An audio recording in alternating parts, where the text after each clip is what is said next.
इसमें कुछ गंदगी है, किंतु यदि आप इसे कुछ समय के लिए ऐसे ही छोड़ दोगे तो आप देखोगे ये मैल अपने आप इसके तले जाकर बैठ जाएगा। यदि इस पात्र को हिलाओगे तो कुछ नहीं होगा, शांत छोड़ दोगे तो ये मैल अपने आप नीचे चला जाएगा। उसी प्रकार जब हमारे जीवन में कोई समस्या हो, हमारे जीवन में अशांति हो, तो कोई हलचल करने से या संतोष खो देने से हमें उसका हल नहीं मिलेगा। शांत रहकर विचार करोगे तो उसका हल मिलेगा। स्मरण रखिएगा, धीरज और संतोष से, शांति से विचार करोगे तो कितनी भी बड़ी समस्या क्यों ना हो, उसका हल अवश्य निकाल लोगे।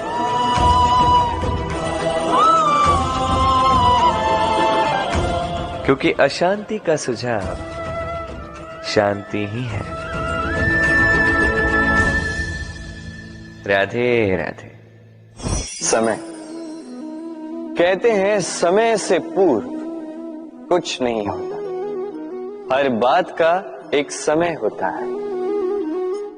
समय से पूर्व न सूर्योदय होता है न सूर्यास्त होता है। समय से पूर्व पौधों में न पुष्प खिलते हैं न फल।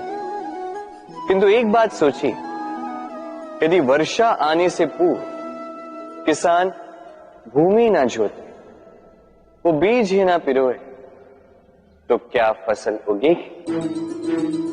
यदि योद्धा युद्ध से पूर्व अपने शस्त्र ही ना परखे, तो वो युद्ध कैसे लड़ेगा? इसका अर्थ ये है, समय आपका जब आना है तब अवश्य आएगा, किंतु तब तक ये महत्वपूर्ण है कि आप स्वयं को उसके लिए सज्ज रखें, क्योंकि ये अवसर, ये शब्द बोलने में जितना छोटा है, ये आता भी उतने छोटे समय के लिए है और फिर निकल जाता है।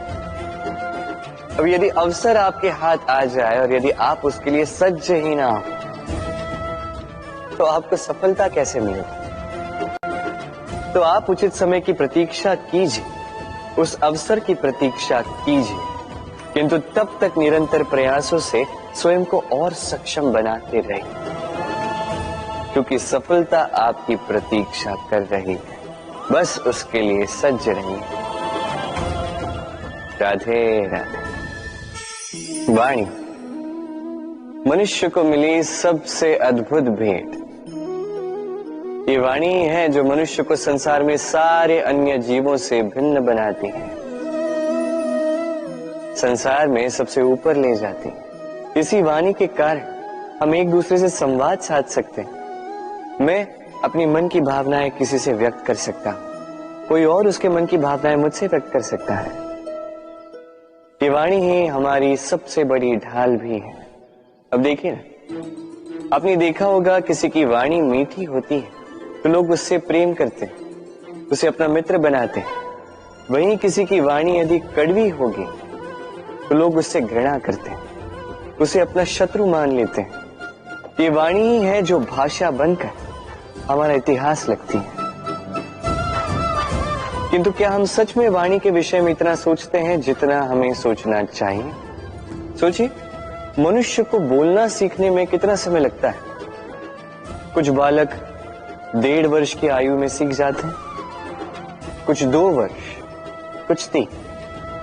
अब मनुष्य 1.5 वर्ष की आयु में बोलना सीख तो जाता है, पर क्या बोलना है ये जीवन भर सीख नहीं पाता। इस पे ध्यान केंद्रित कीजिए, समझने का प्रयास कीजिए कि बोलना क्या है। अपनी वाणी शुभ रखिए, अपनी वाणी मीठी रखिए, और इसी मिठास के साथ मेरे साथ आकर कहिए, राधे राधे। हम में से कई लोग अक्सर स्वयं को अकर्मण्य मान लेते हैं, सोचते हैं अब तक इतने प्रयास किए, कुछ नहीं मिला, कदाचित आगे भी कुछ नहीं मिलेगा, और इसीलिए अपने जीवन का सारा बोझ किसी और के कंधे पर डाल देते हैं, स्वयं पर विश्वास ही खो देते हैं। क्यों नहीं समझ पाते ये बात कि जब तक पांव में कांटा नहीं चुभेगा व्यक्ति को ज्ञात कैसे होगा कि आगे नीचे देखकर चलना होगा।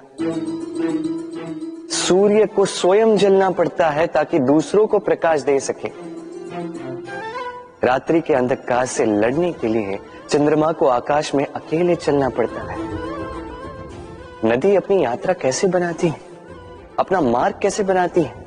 इन चट्टानों से लड़कर बनाती है। यदि आप स्वयं आपकी सहायता करने में सक्षम नहीं रहे तो निश्चित रूप से आपका यह जीवन व्यर्थ ही है। स्मरण रखिएगा, इस संसार में अपने जीवन का भार अपने ही कंधों पर उठाना पड़ता है।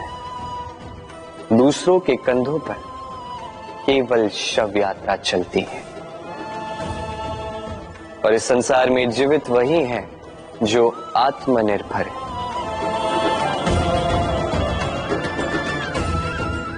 राधे राधे।